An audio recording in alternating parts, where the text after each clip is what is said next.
میریم بالا، بریم بالا ببینید چه خبره. این کودشت من، این کاردینه. این هم یک نوع گیاه دارویی کاردین، خیلی گرم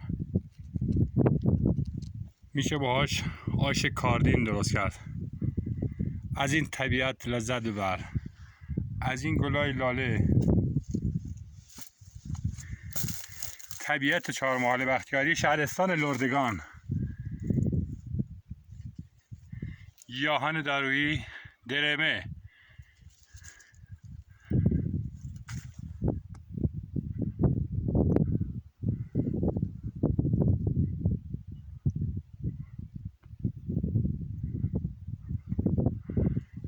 ببین علف زیبا را، گلایی که تو کوه کمر داخل سنگ در اومده.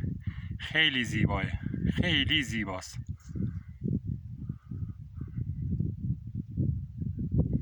اینها اواندول، انواع اواندول، انواع گیاه دارویی. سرشناسه